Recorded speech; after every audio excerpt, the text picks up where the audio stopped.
this is your reading for Friday, the 11th of November. It's really nice to be with you. Let's see what's coming up today.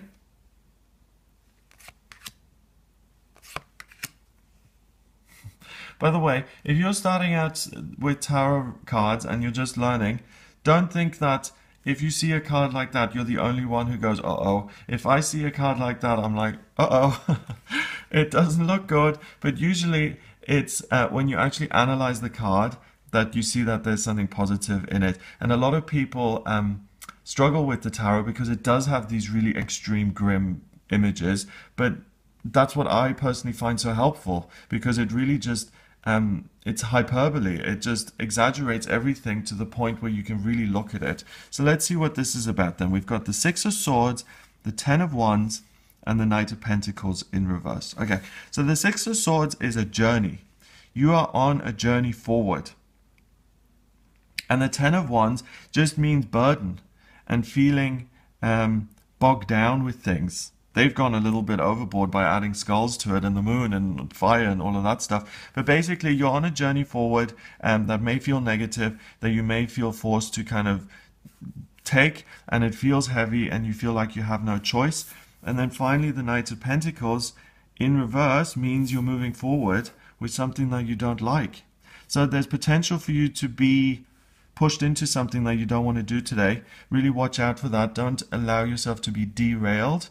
This is peer pressure. If you're a teenager watching this, you may be going to a party in the evening and they're all smoking a joint and they're saying, come on, smoke the joint. If you don't, you're not part of the club.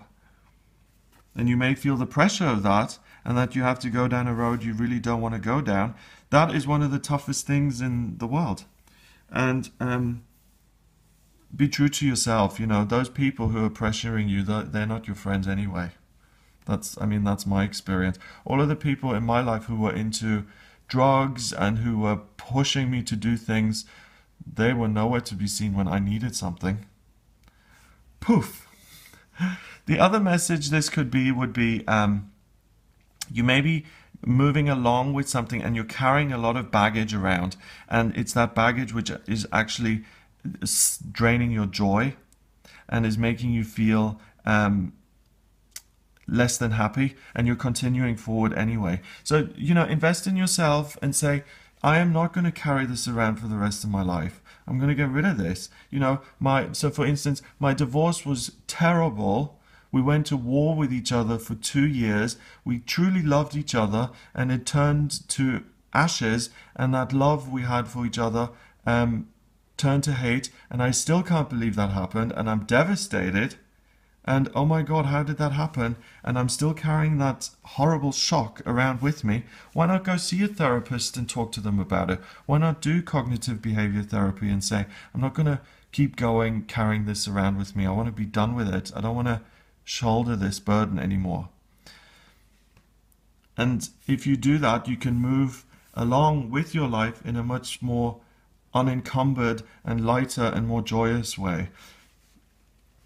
Again, I just want to, I've got people in my life who, one person in particular is just a joyous presence, and she's always just been joyous, and bad things have always just kind of, it's been water off a duck's back. It's never taken hold.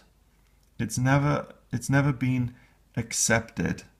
Whereas someone sensitive like me and a lot of sensitive people like you guys watching, we tend to take things more seriously, and we tend to sometimes let negative things affect us.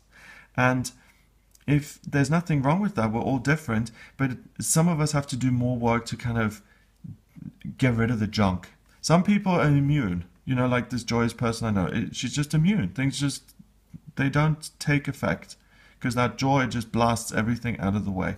Some of us, we have to sometimes do a spring clean and say, well, I've adopted some faulty beliefs, I'm going to get rid of them. And that's just, you know, we clean our houses, we wash our clothes, we have to wash our brains as well. Not brainwashing, but we have to kind of, you know, get rid of the junk. We accumulate a lot of dust here on planet Earth. Number-wise, 6 and 10 is 16, and 1 is 17, 1 and 7 is 8, and 8 is power. You have the power to get rid of this stuff, and you also have the power to resist the bullies and the people telling you what to do. So comes back to you.